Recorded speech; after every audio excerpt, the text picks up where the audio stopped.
Let's talk a little bit about, replacing teeth. Dr. Martinez, you have mentioned how devastating it can be to have missing teeth. Basically, you not only don't chew good, but you start losing other teeth because of it, and perhaps more importantly,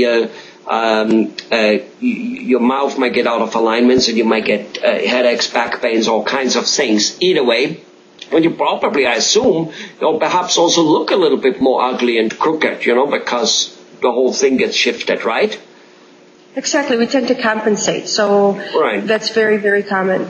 Right. So let's talk a little bit about the 2 or 3 or whatever major ways which there are to replace the teeth. And give us a very short overview of each pro and cons of the major ways on how to replace the teeth.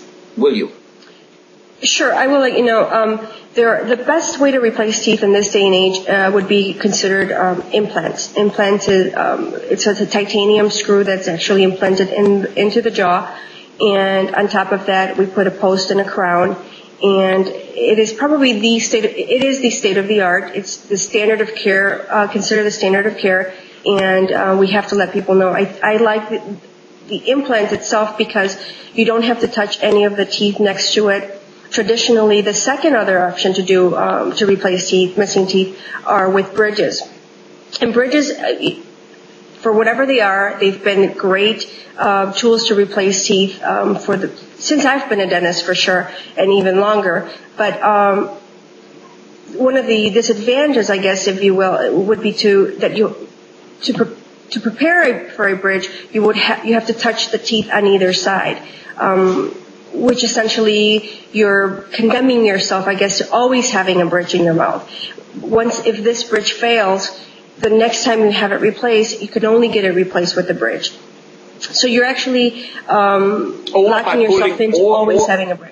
Or by pulling those 2 teeth, which you basically, when you said touching, meaning grinding them down to a little stick so that you can put a crown over it or a cap, as you call it, right? So if you then ever wanted to replace it, you would have to put 3 implants in it, right? Instead of just 1.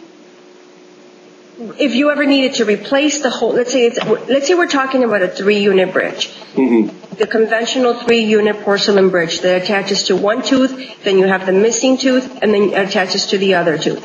Right. If you ever lost one of the attachments, you're essentially would be losing the bridge because that attachment would be gone. So then you're talking about possibly increasing and going to a 4-unit bridge to attach it to the one that's in front of this one.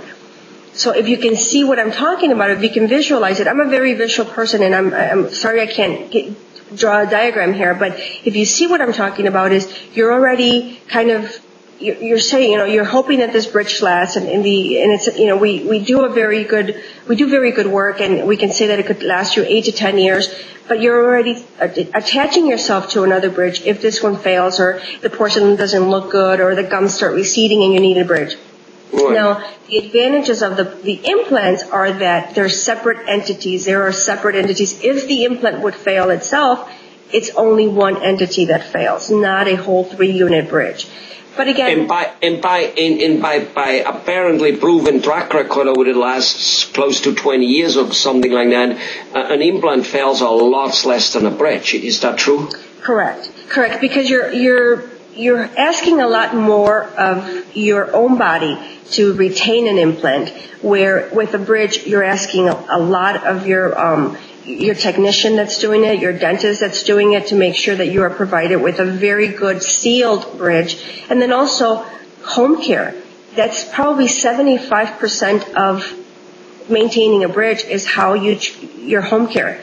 And people have the misconception also that as long as you have a bridge, or as long as you have a crown, or I just had a filling done 6 months ago, that you cannot get a cavity anymore. And that is really totally wrong. As long as there are teeth in the mouth, or tooth structure in the mouth, it doesn't matter if you leave bacteria in there, you will get recurrent decay. And this is where most of the failure of a bridge comes from. And people don't understand that it doesn't matter how good of a bridge we do, it's home care that is primarily the most important part of it. In fact, Tell me whether that's true. If you have a bridge, so you have two teeth, you grind them down, you put a cap over it, and you hang a third tooth in between, or for that much, two teeth in between, whatever it might be, that area is kind of one, almost like a melted or welded piece together, and it's very difficult to floss there because there's nothing to go in between, which apparently, if the home care, if a guy like me who's a little bit on the slappy side, again, like my wife is chewing the first piece of steak while I have it all finished, she also is still brushing teeth when I finish showering and shaving and all kinds of things. So for me to fiddle on a bridge and clean the gums, let me tell you, I would probably miss it more than half of the time because I would just be too lazy, and that would bring me gum disease in a major way, and which would make the bridge failing. Yes or no? That could potentially, yes, you're absolutely right. And yes, that could potentially lead to all the issues I was talking about, where gum disease or recurrent decay on these teeth. But, when you have I don't want people to get deterred from having a bridge done as well. Bridges, when they're done properly, there's enough room for you to floss, there's enough room for people to keep the gums clean and all that is done. It's just that you are compromising the teeth next to it, and you're by the fact that you're attaching to them. So the care has to be extraordinary. And yes, maybe guys are not as good as when it comes to taking care of their mouth when flossing and brushing. And you do have to use floss threader. So people sometimes they say, no, I really don't want to go that route. And then the third way of replacing teeth, which is also very commonly done, but it's not just replacing one tooth, is with partials, removable partial dentures. And typically the removable partial dentures are made for people that are missing several teeth. It really doesn't make sense to replace one missing tooth with a partial. Although I've seen it, because people don't want to end up having to have the other teeth ground down, as they say. But I've seen them, but I think it's really not the best way. It's a good way if you have no other choice, because we want to retain the space. We were trying to maintain all the functions that we already discussed, but it isn't the best way. It is one of the better ways financially to replace teeth if you're missing a few teeth. And also, again, a lot of insurance companies still to this day are not covering a lot of the implant treatment. They're leaning more towards the fixed bridges that I talked about or the partial dentures. And a lot of people, of course, see that as which is unfortunate, but they have to see that, the first question they ask is my insurance going to cover it?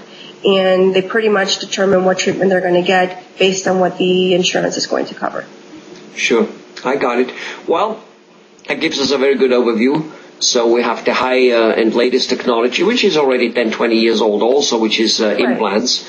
We have crowns and bridges, which have done for a very long time a very good job. And based on what you say, still do a very good job. You just need to be then a little bit more big-headed in terms of maintaining your teeth. That's a little more difficult, but definitely can be done. And they do a good job. They fail on an average a little faster than the implant, is what you say, simply to the structure. It can't hold so much so long, and that's all there is to it. And then we have the partial, which is, at least putting the teeth in and at least keeping the space between the teeth while they're missing. Thanks a lot, Dr. Martinez. Thank you very much. Thank you.